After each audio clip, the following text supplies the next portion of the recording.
Amen. So good morning po sa inyong lahat. Bonjour. Amen. So we are very happy to be here. Pastor Nelson, thank you so much. Living Water Baptist Church, Paris. It is always my joy to be here. Of course, sa mga kapatiran po natin, pastor po natin sa Milan, napaka-exciting ng gawain ito para sa akin because both of you are here and I know ito po ay kalooban ng Panginoon. And to have some friend pastors with us, yan po ay isang malaking blessing. Upo muna po kayo at we would like to thank and praise the Lord for making this conference possible. Ang ideyang ito ay nag-conceive ng fellowship po namin ni Doc Arnold Garcia. And I am very happy to have him in the ministry that I'm doing for God. Sabi ko, binigyan ako ng Panginoon ng isang masasabi nating kapartner, kamanggagawa sa Heart's Desire na hindi lamang po makapag-plant ng mga mission and churches, kundi mag-equip ng mga mananampalataya. Kaya excited ako. Alam kong gagawa na makapangyarihan ng Panginoon ngayon pong conference na ito. Amen? Pastor Nelson, thank you so much at lagi ko kayong pinapupurihan sa Panginoon. In fact, Ma'am Maris can attest to you, to all of you here, na pagka may ka-fellowship po ako, isa sa sinishare ko po talagang patotoo at testimony, kahit sila Pastor Andy, alam po nila yan, na naikukwento ko sa kanila kung gaano po ang pagkilos ng Panginoon, and I really appreciate your pastor. You are so blessed na meron kayong Pastor Nelson Cadena. Amen? So kaya kung ako kayo, wag na kayong aalis sa kadena ng kanyang pangunguna. Ano ho? So mga kapatid, siya po ay talagang very sincere sa pagmiministeryo. Hindi siya perfect, pero sincere. Okay? Yan po ang gusto kong sabihin sa inyo. Mahirap po mga kapatid na magaling nga, mahuhusay nga, matatalino nga, hindi naman sincere. So kaya I for one can say that I am not perfect, but one thing I can promise, that I am sincere in what I am doing for God. Kaya ang lagi ko pong paalala, sa gawain ng Panginoon, ang unang bawal na bawal, yung mayabang.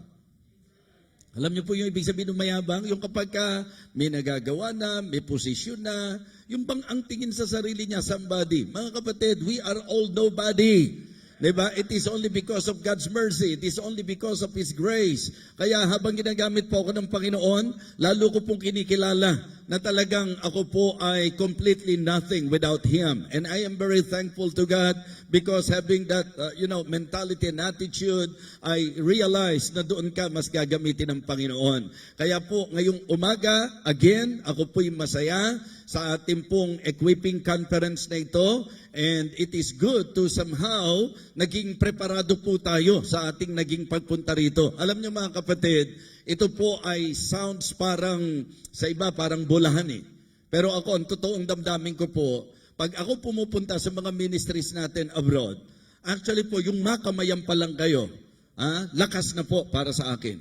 Hindi niyo po alam yung mga panahon ng pag-iyak, panahon ng talagang feeling exhausted, feeling drained.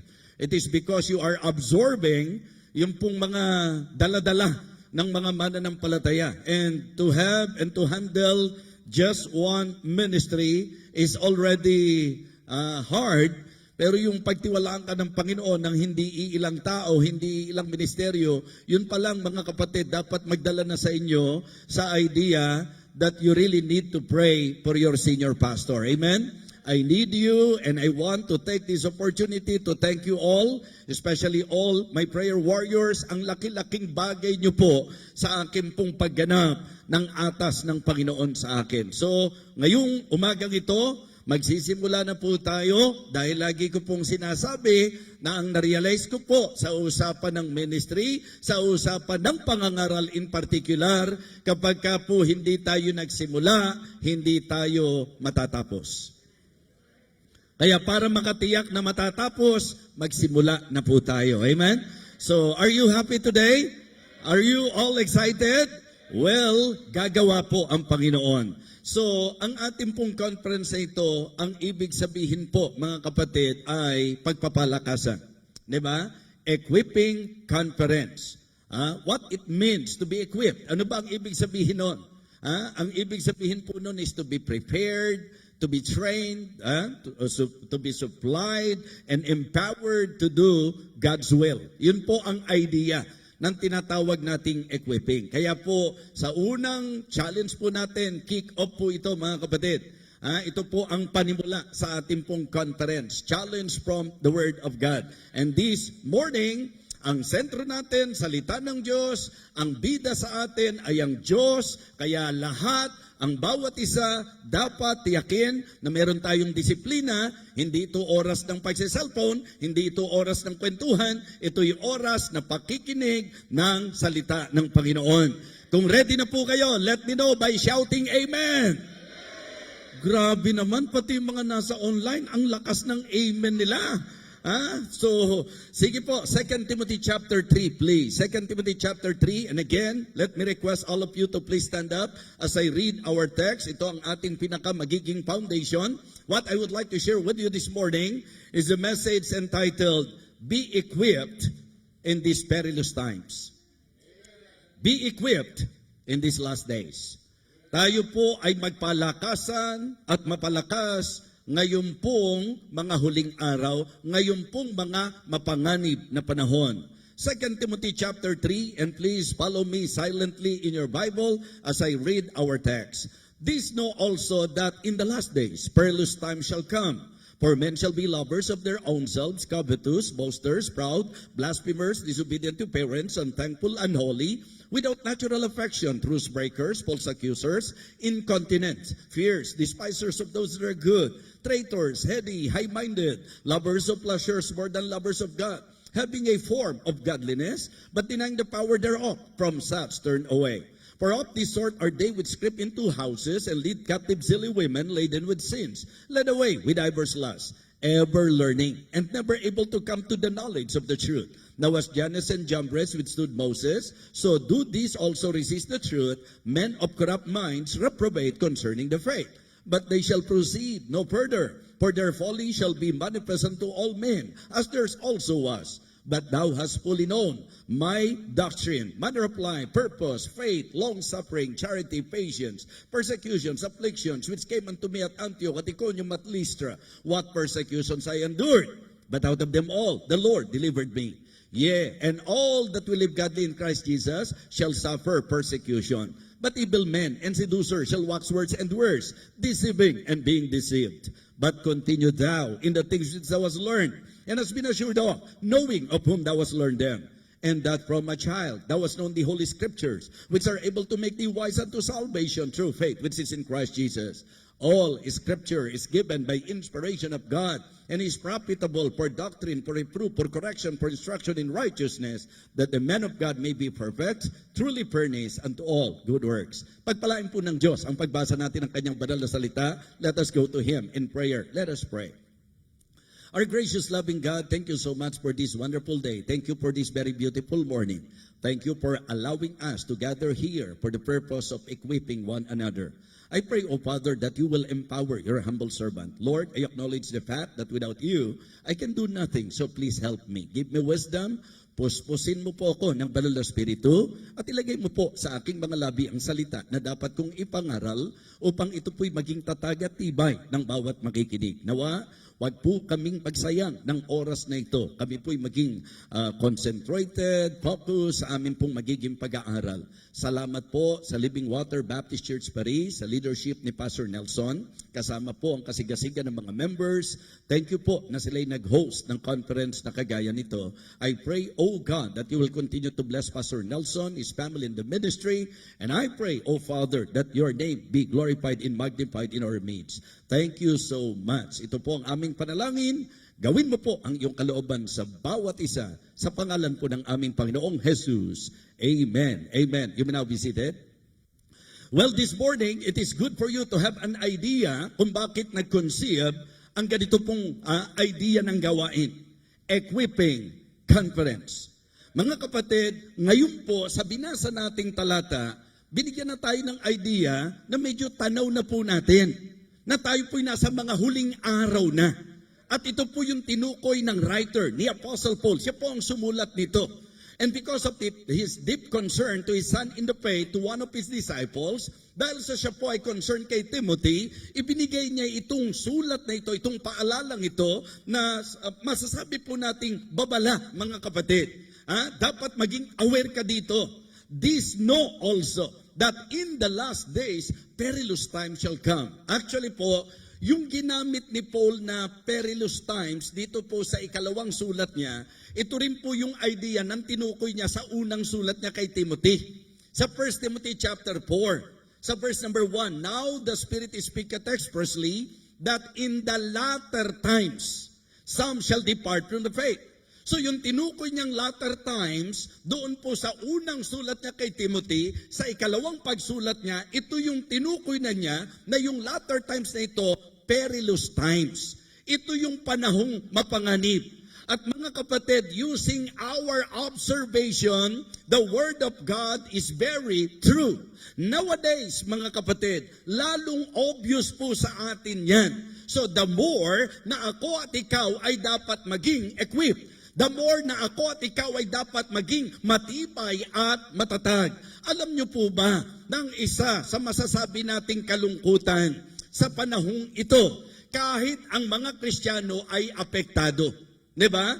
This is about the problem of deviating from the faith. Yan po yung tinatawag nating apostasy. Diba? Marami po ang apektado na nito pong days of apostasy, deviating, departing from the faith, and that is the reason why we feel that we need to have conference like this. So you better pray and somehow be attentive and allow the Holy Spirit to work and enlighten our minds, mga kapatid, sapagkat walang sino man sa atin na po pwede na magsabi na tayo po'y matibay na tayo po'y matatag na. Paalala po yan ni Apostle Paul, let him that thinketh he standeth, take heed lest he fall. Huwag mong sasabihin sa aking matagal ka na, kasi marami tayong nakita na mga Kristiyano na ang tagal-tagal na sa isang iglap na wala sa gawain ng Panginoon. Kaya huwag niyong ipapangahas yung taon ng inyong pagka-Kristiyano. Yung tagal nyo sa church, mga kapatid.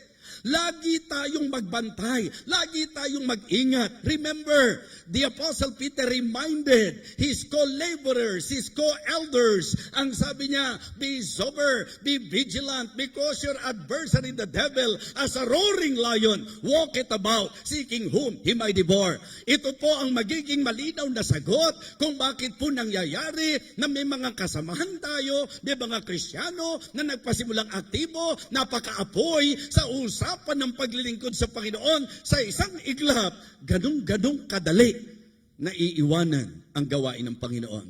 Yan po ang panganib ng huling panahon na ito. And in fact, if you will put understanding and if we will try to expound 2 Timothy chapter 3, makikita nyo na ang maraming problema dito ay yung pagbaba po ng standard. Di po ba? People listening to Satan, people lowering their standards, people living the scripture, iiwanan po yung salita ng Panginoon, mga kapatid, living in sin, mabubuhay sa kasalanan, magiging napakababaw at napakagaang na lang ng napakaraming bagay, bunga ng mapanganib na panahon na ito. Kaya mga kapatid, what I would like to establish this morning is the importance na magkaroon ng equipping conference na katulad dito. Amen? Diyan ko po na-appreciate si Doc Arnold. Nung pagtagpuin kami ng Panginoon, yung pong aming heart's desire, yung pong burden sa aming puso. And we praise the Lord because when we started this partnership, I can say na talagang sa gawain po dito sa Europe, sa ilang mga ministries po na pinagkatiwala ng Panginoon, lalong tumibay, lalong gumanda ang samahan. Kaya nga ako po ay naninikluhod sa bawat isa sa inyo, sa church na kinabibilangan ninyo, sa pastor na inilagay po sa atin. Makiisa tayo, makisama tayo, sapagkat napakapanganib na ng panahon na ito. Amen? So ito po ang ilang mga bagay. Kaya nga ang sabi po niya sa verse number 12, yea, and all that will live godly in Christ Jesus shall suffer persecution. But evil men and seducers shall wax worse and worse. Ito po malala, deceiving and being deceived. Yan po ang nagiging kaganapan sa panahon natin ngayon. mga nadadaya, mga kapatid, mga nandaraya at nadadaya. So, makikita nyo po na tama lang na tayo po ay magkaroon ng gawain na magpapaalala na dapat tayo habang tumatagal, mas lumalago, mas tumitibay, and praise God, sapagkat kagabi, medyo nakasimula na po tayo, nag-usap tayo sa usapang halaga ng paglago at natutunan natin yung mga hadlang sa paglago.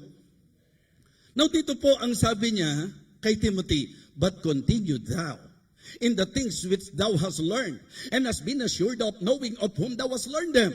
At ang paalala pa niya, kasi alam niyo naman ang kasaysayan ni Timothy, bata pa lang siya, nanay niya, lola niya, in-expose na siya sa salita ng Diyos. Kaya ang sabi po, and that from a child, thou hast known the Holy Scripture, which are able to make thee wise unto salvation through faith which is in Christ Jesus. And he emphasized to Timothy, hey, Timothy, all Scripture is given by inspiration of God and is profitable for doctrine, for reproof, for correction, for instruction in righteousness, that the man of God may be perfect. And the word perfect means mature, fully grown. And that is what we are trying to do. That is what we would like to accomplish in this conference, for all of us to be mature in the faith, na tayo po ay maging masasabi nating matibay at malagong Kristiyano. Mga kapatid, mga minamahal, ilang bagay lang po ang nais ko pong tukuyin, because I would like to give Dr. Arnold Garcia more time sa kanya pong ituturo po sa atin, sa tatalakay niya po sa atin. Pero tatlong aspeto ng ating buhay na gusto ko po na atin pong papagtibayin at tayo po'y ma-equip. Number one, in the Scriptures. In the Scriptures. Kristiyano ka. Minsan pinagmamalaki mo kung gaano ka katagal. Pero ano na ang alam mo sa salita ng Diyos? Nakalimutan lang ni Sister Nicole yung title nung message, nung kanta niya. Pero ang message ng kanta niya, I want to know you more. Yung idea po niyan, mga kapatid, yung ang mga gusto, yung kaalaman tungkol sa Panginoon, I want to know you more. Yung mga ang gusto patawa, I want to know you more. Ano?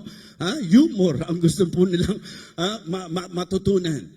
Mga kapatid, mga minamahal, si Apostle Paul ang isa sa magandang example na kahit matagal ng Kristiyano, kahit naglilingkod na po siya, ang desire niya, ang patuloy na desire niya is to know Him more, and more. Amen? And if you really want to know Christ more, what we need is the Scripture. Sa John chapter 5 and verse number 39, the Lord Jesus Christ said, search the Scriptures, for in them you think you have eternal life, and they are they which testify of me. Kung gusto mong makilala ng tama ang ating Panginoon, salita ng Diyos ang kailangan mo. Amen? Hindi mo siya sa FB makikilala ng higit. Hindi po sa mga social media o kung saan-saan. Biblia ang kailangan natin para makilala po natin siya. Kaya ngayon po, ang gusto nating may accomplish sa conference na ito, Christians, we need to be equipped in the Scripture. Yun po ang binigyang diin ni Apostle Paul. Ang sabi niya, malinaw, Timothy, bata ka pa lang, and that from a child thou hast known the Holy Scripture, which are able to make thee wise unto salvation through faith which is in Christ Jesus. Ang sabi po niya, all Scripture is given by inspiration of God and is profitable for doctrine, for reproof, for correction, for instruction in righteousness, that the man of God may be perfect, truly furnished unto all good works. Kaya bilang mangangaral, ano ang sinabi niya? Verse number 1 ng chapter 4, I charge thee therefore before God and the Lord Jesus Christ, who shall judge the quick and the dead at His appearing in His kingdom. Anong sabi po niya? Preach the word. Ang reason kung bakit maa-appreciate mo ang totoong Baptist, sapagkat ang totoong Baptist walang ipinapangaral kundi salita ng Diyos. Amen? Yun ang dapat paalala namin lagi sa sarili namin. Every time that we are standing behind the pulpit, our task, our commitment is to preach nothing but the Word of God. Ang sabi niya, preach the Word, be instant, in season, out of season, reprove, rebuke, exhort, with all long sufferings and doctrine. Mga Kristiyano, hindi ka titibay sa mga ngaral na bubulahin ka. Hindi ka titibay sa mga ngaral na patatawanin ka lang. Ang tibay mo ay sa mga ngaral na salita ng Diyos ang ipinapangaral. And members, may I remind every one of you, Na kapag ka ang pastor mo nangaral ng salita ng Diyos, ang sabi, preach the word, be instant, in season, out of season, ang linaw po reprove, rebuke, exhort with all long suffering and doctrine. Hindi po pwedeng ang preaching walang rebuke. Hindi pwedeng walang pagtutuwid, walang pagtatama. Tingnan niyo po ang consistency. Sa verse number 16, niliwanag po kung ano ang pakinabang sa salita ng Panginoon. Na ang salita raw ng Diyos ay mapapakinabangan. Saan? Sa pagtuturo, sa pagsansala, sa pagsaway, sa ikatututo ng nasa katwiran. So yun ang characteristics ng salita ng Panginoon. Yun po ang pakinabang sa salita ng Panginoon. Kaya ang sabi ni Paul, preach the word, be instant, in season, out of season, reprove, rebuke, exhort with all long suffering and doctrine. Nowadays, I can say na ang mga hayag po ngayon, mga ngaral na gustong nakikiliti ang tenga at nangingiliti na lang ng tenga. Diba? Pagka mayaman ng miyembro, okay lang. Pagka po sikat, okay lang. Mga kapatid, alam niyo po ba ang kasalanan kahit sino gumawa, kasalanan? Alam niyo po bang ang mali kahit sino gumawa, mali? Alam niyo po ba mga kapatid na kahit sino pa tayo, wala pong respect of person, mga kapatid. Ang mali ay mali kahit sino ang gumawa. Ang masama ay masama kahit sino ang gumawa. Ang kasalanan ay kasalanan kahit sino ang gumawa. Kaya ang tunay na pangangaral ng salita ng Diyos, dapat may pagsaway sa kasalanan. Hindi ko sinasabing maging malupit tayo sa mga members, pero dapat naiintindihan ng miyembro na ang isang dahilan kung bakit ipinapangaral ang salita ng Diyos upang tayo po'y masansala, upang tayo po ay masaway, mga kapatid. Kaya po, wag pag nasaktan ka, hahanap ka na kaagad ng ibang church. Diba? Sabi nga nila, dalawang klase lang talaga sa usapan ng gawain ng Panginoon, mga pillars. Alam niyo po yung mga pillars? Sila yung mga tibay at tatag ng gawain, mga miyembrong reliable, mga miyembrong maaasahan, mga miyembro na hindi basta ang masasabi nating natitisod, mga kapatid, ang tawag doon, pillars. Pero yung mga miyembro na kapag ka nasaktan, lipat, nasaktan, lipat, ang tawag sa kanila, caterpillars. Opo, talon ng talon eh. Diba? Kaya dalawa lang, mga pillars at mga caterpillars, mga kapatid. Tatandaan nyo po, mga Kristiyano, na sa usapang salita ng Diyos, ang pakinabang daw po nito maging sa panahon na sinasaway tayo. Sabi ko nga, ang lumalaganap na sakit ngayon, kahit sa mga Baptist, di ba? Dati alam natin yung appendicitis. Yung idea ng appendicitis, yung wagtikibot na offend. Ngayon po, meron na akong iba't ibang version ng karamdaman ng mga, sa dami, pastor, nung nakikilala ko yung pong sakit na tisuditis. Anong tisuditis? Yung laging natitisod. Yung iba naman, tampuritis. Hindi lang nakamayan, nagtampo na, mga kapatid. Ang tawag doon, tampuritis. Yung iba naman, ang daming tantrums. Kaya ang tawag doon, tantrumitis. Okay, natatandaan nyo ba yung mga sakit? Natatandaan nyo? Ano yung una? Tisuditis. May English version yan. Appendicitis, di ba? Yung iba po, tampuritis. Di ba? At yung iba po, mga kapatid, tantrumitis. Ngayon, interesado ba kayong malaman kung ano ang pinakamalalang sakit? Ng mga mananampalataya? Ako, ito, napakalala talaga nito. Topakaitis. Ano po yung topakaitis? Kasi alam mo nang makasisira, alam mo nang makasasama, alam mo nang makaka-epekto, alam mo nang hindi maganda idudulot, ginawa mo pa, ano yun? Gawa ba ng matino yun? Di ba? Sa lahat ng tama, yun ang hindi maganda eh. May tama ka. Di ba? Parang ganun po eh. Mga kapatid, panahon na para gumaling ang mga sakit na yan. Amen? Kaya hindi nyo alam, may healing crusade tayo ngayon dito sa conference na ito. Lahat ng karamdaman pagagalingin. Tisuditis, tampuritis, tantrumitis, topakaitis, gagaling, gagaling. Pero ang pagpapagaling natin dyan, hindi sa panginginig ng kamay. Dr. Arnold Garcia, Dr. Emerson Cruz, Dr. Andy Mananon, Dr. Elber Permites, at ako po kasi pasyente lang mga kapatid. Ha? Alam niyo po mga kapatid, hindi na tayo nagaganyan para gumaling. Kami po, ang ginagawa namin, reseta, prescription. Ano pong prescription?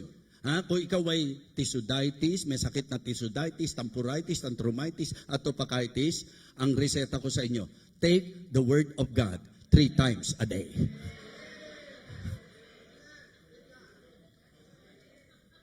Pastor, Biblia ba yan? Opo. Great peace have they which love thy law, and nothing shall offend them. Paano ka hindi aatakihin ng ganyang sakit? Ang haba-haba ng oras mo sa Facebook, sa social media, pero sa Bible, tapos sa church na nga lang ang pag-asa mong makapagdala ka ng Bible, di ka pa nagdadala?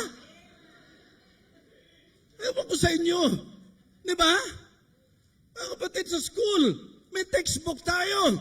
Nagagalit ang teacher kapag hindi mo dinadala.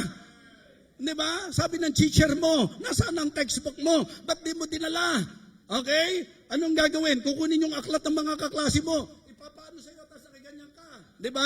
Paparusahan ka. Mga kapatid, kung gawin kaya natin sa church yun, na yung mga members na walang dalang Bible, lahat ng miyembro ng mga medala, ipapaganyan sa kanya. Hindi ba? Buong klase, gagawin sa kanya yon. Mga kapatid, huwag niyong i-expect na titibay lalakas tayo kung iiwanan natin ang salita ng Diyos sa ating buhay. Kaya yun ang sabi ni Apostol Pablo, bata ka pa lang Timothy, ang exposure mo, ang training mo, ang talagang iminulat sa iyo, salita ng Panginoon ang mapapakinabangan. Yes, mga kapatid, if your attitude is right, in fact, mga kapatid, sa totoo lang, ang mga nangangaral, makita pa lang mukha nyo, magkaka-idea na eh. Kung may dinaramdam. Opo, mararamdaman mo na yung mga receptive at yung mga medyo passive, mga kapatid. Kaya importante po na suriin natin ang sarili mo. Tatandaan mo ito, hindi ka mas mataas sa Diyos. Hindi ka mas magaling sa Diyos. Hindi ka mas mahusay sa Diyos. Kaya kung ikaw ay makikipagmatigasan, huwag ka sa Diyos makikipagmatigasan. Dahil walang salita ng Diyos na hindi totoo. Ang salita ng Diyos ay tiyakang magaganap. Amen? At yan din ang nagpapakilala na sa Diyos ka. Nakikinig ka ng salita ng Diyos. Diba? Hindi po yung ang pakiramdam natin, maalam na tayo, pakiramdam natin, magaling na tayo. Sabi nga po sa inyo, ang pag-uusap tungkol sa wisdom ay ang hindi dahil sa dami ng alam. Minsan kasi, ang thinking natin, ang runong ng taong ito, ang daming alam. Mga kapatid, ang pagkakaroon ng maraming kaalaman, ang tawag doon ay knowledgeable. Diba? Ang wisdom po, mangyayari lang pag in-apply mo kung ano yung alam mo. Because wisdom is the application of knowledge. Kaya kahit gaano karami alam mo yung talata, not forsaking the assembling of ourselves together as the manner of some is, but exhorting one another, and so much the more as you see the day approaching. Tapos tuwing service, absent ka. Hindi ka marunong. Hindi ka marunong pagka ganun. Kasi ang marunong, yung naia-apply, yung alam. Because again, wisdom is the application of knowledge. Sabi ko nga, paano yung walang alam? Minsan, yun ang sinasabi natin. Yung mga walang alam, mangmang sila. Hindi, ignorante. Ang mangmang, yung may alam, pero hindi po ginawa yung alam. Yun ang mangmang. That's foolishness. Alam mo yung tama, hindi mo ginawa, ano yun? Karunungan? Kabaliktaran ng karunungan yun. Kasi ang marunong daw, yung alam ang salita ng Diyos at ito ay kanyang ginagawa. Mga kapatid, kinakailangan po makita natin ang importansya na tayo po ba-equip sa salita ng Diyos. Kanina si Pastor, sa introduction pa lang niya, sabi niya, dapat maging attentive tayo. We need to attend to the Word of God, we need to absorb the Word of God, and we need to apply the Word of God. So napakahalaga po mga kapatid. Yan po ang sinasabi ng Bible. Kaya kung ikaw ay Kristiyano, dapat kilala ka na maalam ka sa salita ng Diyos. Hindi po pwedeng ang tagal-tagal mo ng Kristiyano nung sinabi ng pastor. Okay? Ang message po natin, ang teksto po natin ay nasa Genesis. Tapos Nagagalit ka pa dahil kahit anong hanap mo sa gitna, hindi mo makita. Mga kapatid, kasi nga nasa unahan yung Genesis, mga kapatid. Hindi mo talaga makikita yan sa ang tagal mo ng Christian. Actually po, wala namang problema doon sa Bible na nasa gadget. Kaya lang napapansin ko, pagka po nagsanay ako, na gadget po ang gagamitin ko, ang nangyayari po minsan, hindi na ako napapamilyar. Alam nyo, pagka Kristyano, wala naman, damdamin ko lang, iba pa rin yung nagbubuklat ka ng mga pahina ng Biblia. Ibang-iba yung pakiramdam. Amen? So kaya napakaganda po na ma-equip tayo sa Scripture. Number 2, sa ating service. Diba? Isang bagay. Sabi nga ni Paul sa chapter 2, verse number 15, study to show thyself approved unto God.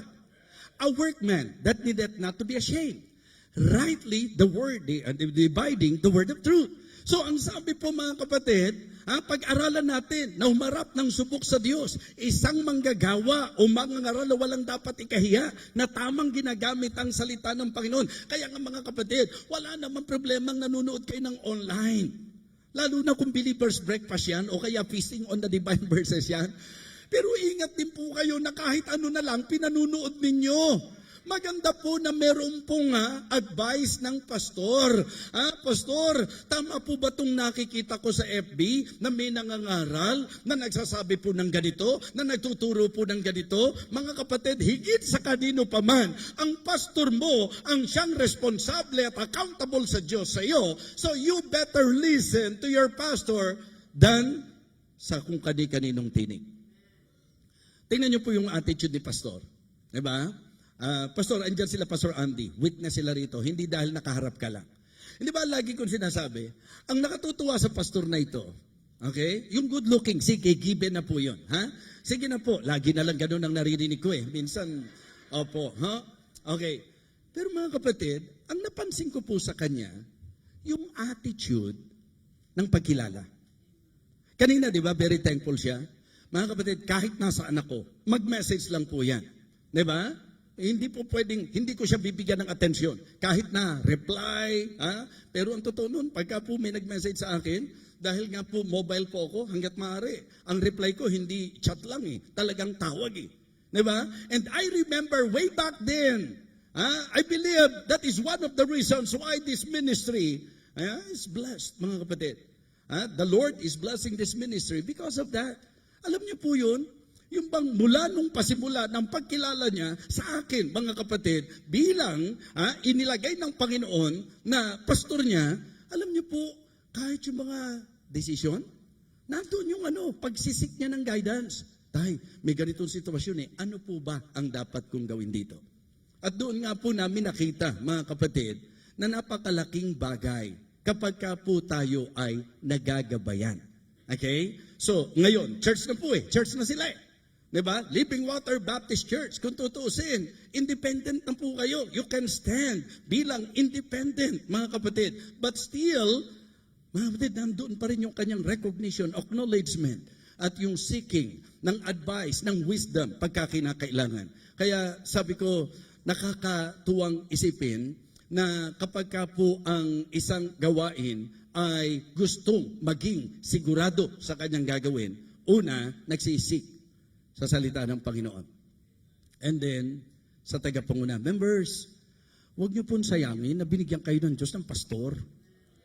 Diba? Ang linaw Bakit binigyan ng pastor? Ephesians 4, verse number 11, verse number 12. And He gave some apostles and some prophets and some evangelists and some pastors and teachers. Bakit daw? For the perfecting of the saints, for the work of the ministry, for the edifying of the body of Christ. Mga kapatid, malinaw po na ang sabi, kaya tayo binigyan ng pastor para mag-mature tayo, para sa maturity at para sa ministry, for the work of the ministry. Amen? For the edifying of the body of Christ. Kaya nakakatuwang makita na itong mga young people na ito, na kung tutuusin, bilang young people, po pwede nilang sabihin, ang sarap yata ng buhay kabataan. Kung saan-saan sila pupunta, kung ano-anong mga activities nila. Pero tingnan niyo po itong mga kabataan ito. May ministry. Mga kapatid, mga minamahal, kung kayo po'y totoong mananampalataya sa usapan ng equipping, ang isang pangarapin mo at ipanalangin mo na ang Diyos ilit ka, i-guide ka, na magkaroon ka ng ministry sa church na kinabibilangan mo. Kasi doon po nagkakaroon ng higit na saya at saysay ang pagkakristyano po natin. Pagka nandun tayo sa katayuan na nagagamit tayo ng Panginoon. Kung meron kang talent ang pagkanta, gamitin mo yan para sa ministering. Kung ikaw ay may talent ang pagtuturo, gamitin mo yan sa pagme-minister sa mga bata. Whatever talent, whatever spiritual gifts na ipinatuklas ng Panginoon sa iyo, na alam mong ibinigay niya sa iyo, tatandaan niyo po na ang purpose ng spiritual gifts, ang purpose ng talents, abilities, so kahit anong kakayahan meron kayo, hindi po yan binigay para maging matayog ka, hindi po yan binigay para magmataas ka, hindi yan binigay para hamakin mo ang iba. Kung ikaw ay nagagamit ng Panginoon, you should be thankful, but never natatayog ka, because God resisted the proud, but giveth grace unto the humble. If you want God to use you, stay humble. The more God is using you, the more that you should humble yourself before Him. Lord, if not of your grace, kundi sa biyaya mo, Panginoon, hindi ako magagamit. Diba, ang saya kapag ka nasa church ka, tapos may ministry ka? Yun din ang dahilan kung bakit kapag ka may mga temptation sa labas, ayoko, baka mamaya, dahil dito, mawala ang ministry ko, baka hindi na ako magamit ng Panginoon. Wow, napakasarap na ang mentalidad, ang kaisipan ng Kristiyano ay nandoon sa talagang gusto niya na magamit siya ng Panginoon. Mga kapatid, for the work of the ministry, for the edifying of the body of Christ.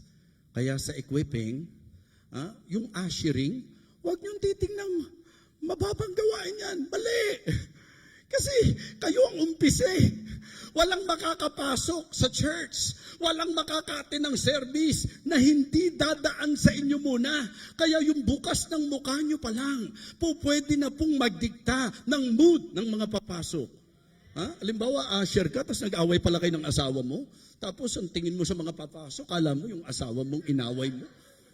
Just try to imagine, without you knowing, apektado na yung tao. Kaya yung pag-a-usher po, i-treasure nyo yan. Mga kapatid, sa usapang hotel, sa usapan pong mga establishments, ang inilalagay nila na mag-a-usher, yung pong, kasi ang sabi nila, first impression, last. Kaya yung mga usher kanina, grabe. Palakpakan nyo naman yung mga ushers natin kanina. Ngayon, ang pinakaiiwasan mo, yung nasa ministry ka ng ushering, tapos yung mga dumalo ang nag-a-usher sa'yo. Ay kapatid, dumating ka na pala, ha? Oo, ha? Ang galing eh. Usher ka, tapos dumating ka, offering time. Dumating ka, ongoing yung service. Ang usher, mga kapatid, kung ang service alas 10, 9:30 pa lang, nandito ka na. Oo, anong gagawin mo? Wala pa naman pong tao. Nagpa-practice ka na, ganyan ka na ng ganyan. Wala ka pa, para alam mo kung paano talaga. So, mga kapatid, ang sarap sa damdamin na kapag ka umaten ka, may nagwe-welcome sa'yo. Lalo na kung first time visitors. Diba? Uy, alam mo, nakakatatlong first time na ako dito sa inyo, pero ang ganda talaga ng pagtanggap nyo, warm. Sabi ko nga sa inyo, sa lahat ng trip namin dito sa Paris, ito yung pinakamatindi. Bakit? Sapagkat napakainit ng pagtanggap ninyo, mga kapatid. Sobrang init. Kala ko nga, hihimatayin po kami nung sa sobrang init, mga kapatid. Samantalang kung tutusin, sanay naman kami sa Philippines na mainit talaga, di ba? Diba? Ang init naman talaga. Pero grabe, sabi ko, ibang klase talaga rito sa Paris. Napakainit tumanggap talaga. Mga kapatid, ministry ng ushering, mga pagtuturo sa mga bata. Isipin nyo, gaano kaganda ang service na yung mga bata hindi nakakagulo. Diba? Maliban na lang kung may nakasingit na parang bata na ang gulo-gulo habang nagsiservice. Kailangan magkaroon din tayo na magmi-minister sa ganon, di ba? Opo, dali nyo sa playground, mga kapatid, pag ang gulo-gulo. So, kanya-kanya tingin na po ito kasi may mga iba't ibang ministry sa church eh. Music ministry, yung kasama ka sa ministry ng choir, mahalin mo yan. Diba? Kung kami nga, hindi naman maganda boses namin eh. Pero dahil talaga na-challenge kami, sumali kami sa choir. In fact, yung choir directress namin, si ma'am, yung asawa ng pastor namin, isa sa pinasasalamatan niya sa choir, kami. Kasi sabi niya, magandang tingnan na marami kayo, basta hinaan mo lang yung boses mo. Yun lang ang pakiusap niya. Kilala niyo ba si Deep Thinker? Ha? Kaming dalawa, ang bilin sa amin, hinaan lang namin. Mga kapatid, kung hindi kami sumunod, hindi gaganda choir eh. Yung halimbawa, naging rebelde kami, pambira, choir member ako, tapos makikipagsigawan ako. Mga kapatid, malaking bagay. Ngayon, ang kagandahan, wala akong esoditis, temporitis, kasi kung iba yon, merong mga members, hindi mo lang napansin, di ba? Hindi mo lang nakamayan. Baka nga mamaya, hindi ka naman talaga nakita. Natatampo ka dahil di ka kinamayan. Ang tanong ko sa iyo, ba't ka nagtatampo? Siya ba kinamayan mo? Kasi para hindi kayo magkakamay, dalawang bagay yan eh. Kinakamayan ka niya, okay? O kinamayan mo siya. Kung di ka niya kinamayan, solve pa rin yan eh. Kung ikaw, kinamayan mo siya. So, quits kayo. Pareho niyong hindi kinamayan ng isa't isa. Kaya wala kayong karapatang matisod, mga kapatid. Ha? Kung ang gusto niyo lang, kakamayan kayo. Sabi ko, baka pag nalaman yan, hindi lang kayo kamayan niya, baka kutsarahin pa kayo niyan, mga kapatid. Sometimes, simpleng bagay. Hindi ba? Pero yun ang sinasabi ko. Kung ikaw ay miyembro ng choir, di ba? Buti yun lang ang sabi ni ma'am. Nahinaan lang namin. Kung sinabi niya, basta nakatayo ka lang dyan, huwag na huwag ka maglalo. Papalagay ko naman, mga kapatid, pag natisod ako, makatwiran na yun, di ba? Makatarungan na yun. Sinali mo ako sa choir, tapos hindi ako po pwedeng. Anong trabaho? Isipin mong kaplastikan yun, nagaganyan-ganyan ka, nag-express ka ng kanta, hindi ka naman kumakanta. Mga kapatid, tandaan niyo po ito. Ang pagmamahal sa ministeryo na ibinigay ng Diyos sa iyo, ang isa sa magiging susi para pagpalain ka ng Panginoon. You better be equipped in the scripture, in the service, and stewardship. At dito po, matatakal na po ito ni Doc Garcia. Pero gusto ko lang sabihin sa inyo, Kristiyano, tayo po'y mga katiwala ng Panginoon. At dapat maging equipped tayo bilang katiwala ng Panginoon. Sa usapang katiwala, malinaw. Ang sabi ni Paul, moreover, it is required unto stewards that a man be found faithful. Kinakailangan bilang katiwala ng Diyos, maging tapat tayo sa mga ipinagkatiwala niya sa atin. Pinagkatiwalaan ka ng boses, maging mabuting katiwala ka ng boses mo. Ikaw ay pinagkatiwalaan, di ba? Minsan kung saan ginagamit eh. Si Ma'am Susan tuwan-tuwa sa akin kanina eh. Sabi niya, ang dami niyo palang talent. Kasi po, pati yung mga napapakinggan ko sa radyo noon, nakakabisa ko. Si Mator, ang muting prinsipe na nandal sa kanyang kaligutan ay siyang sumagi patag-patatag ng kanilang kaharian. Si Mator, takbo na sa klolo ng sino man nangangailangan. Sinilang upang pagtanggol ang kabutihan laban sa kasamaan. Si Mator, ang prinsipeng itinakwil ang kanyang mga hari, ngunit inaruga ng kanyang inang reyna. In fact, pati si Eng nakabisa ko eh. Ikaw ay magkakaroon ng di pagkaraniwang kapangyarihan. Subalit, gagamitin mo lamang sa kabutihan. Si Mator. O, nakita nyo? Pagkatapos nun may commercial pa. Rupina Patis, ang Rupina. Nakita nyo? Fresh gusto, you like it very mucho. Kami naman to, Oban. O, yung mga kaidaran po dyan, ha? Shout out sa mga kaidaran. Naaalala nyo pa yan, di ba? Ako po, si Miss Betty Ong, ang inyong matapat na tagapayo. Nais ko pong ipabatid na ako ay walang kasamahan na nagpupunta sa bahay-bahay. Ang aking pong tanggapan ay nasa Quiapo Building, numero 758, Calle Retalco, sa tapat ng simbahan ng Quiapo, sa itaas ng Pacific Restaurant. Salamat po. Kita nyo, pati panawagan sa radyo, naaalala ko hanggang ngayon.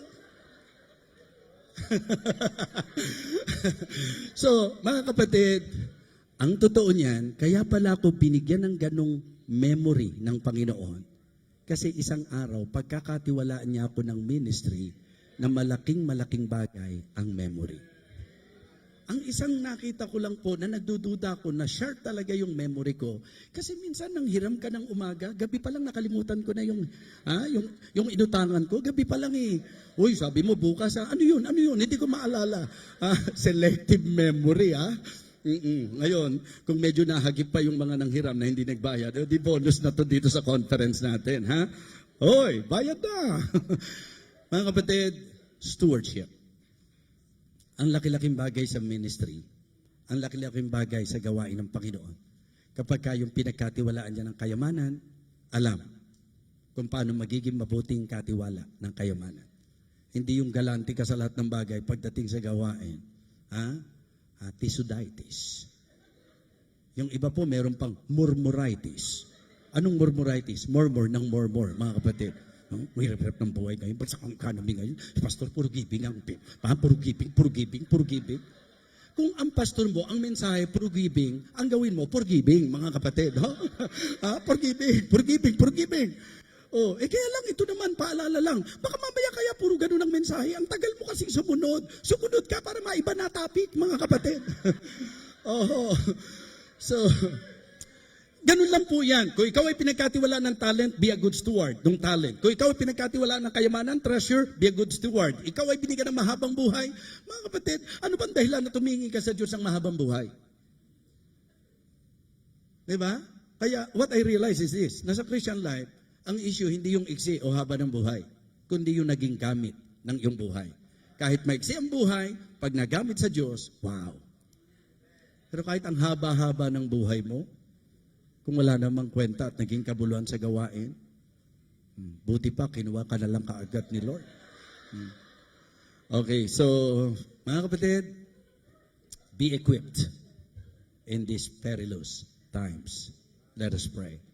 Gracious, loving Father, thank you so much for blessing us through thy word. Thank you for this reminder, O Lord.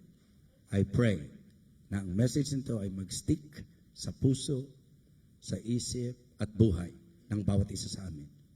May you continue to bless your people, O Lord. May you bless each and every one of us sa conference na ito. Thank you so much. We praise you and honor you, Lord. In Christ's most precious name. Amen. God bless you all. God bless you.